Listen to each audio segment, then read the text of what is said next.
আর এদেশের মানুষ জীবন দিয়ে দেবে, মারামারি করবে, তবু গাছকে কাটতে দেওয়া হবে না। গাছ কাটতে দেওয়া হবে না, রক্ত দেব তবু গাছ কাটতে দেব না। ঝিনাইদহের পোড়াহাটিতে বিএনপির নাম ভাঙিয়ে 200 বছরের পুরনো গাছ কেটে বিক্রির চেষ্টা। ইউএনওকে রাজি করিয়ে গাছটি সাবার করতে তৎপর বিএনপি নেতা বকুল সহ আরও কয়েকজন নেতাকর্মী। অগ্রযাত্রায় সংবাদ প্রকাশের পর আপাতত গাছ কাটা বন্ধ হলেও শঙ্কা কাটছে না এলাকাবাসীর। বিস্তারিত দেখুন ঝিনাইদহ থেকে সাবিত কাউসারের পাঠানো প্রতিবেদনে। ঝিনাইদহ সদর উপজেলার পোড়াহাটি ইউনিয়নের মধুপুর বাজারে প্রায় 200 বছরের পুরনো ঐতিহ্যবাহী একটি গাছ কেটে বিক্রির চেষ্টা হয় বিএনপি নেতা ইখলাসুর রহমান বকুলের নেতৃত্বে। স্থানীয় সূত্র জানায়, এ ঘটনায় ইউএনও সহ ইউনিয়ন বিএনপির একাধিক নেতাকর্মী জড়িত ছিলেন।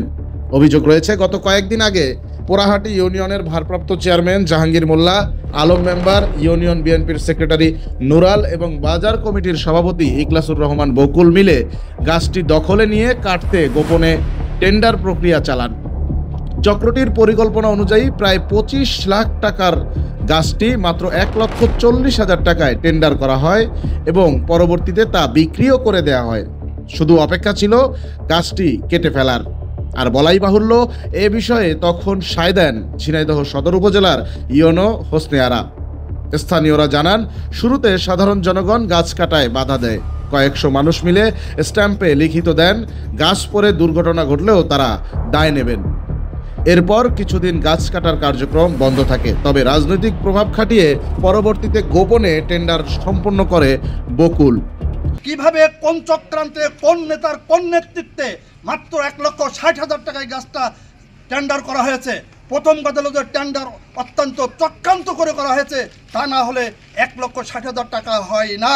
এবং স্থানীয় জনগণ যখন ফিরে আসার পর গোপনে টেন্ডার করা আছে, রাতের অন্ধকারে করা হয়েছে।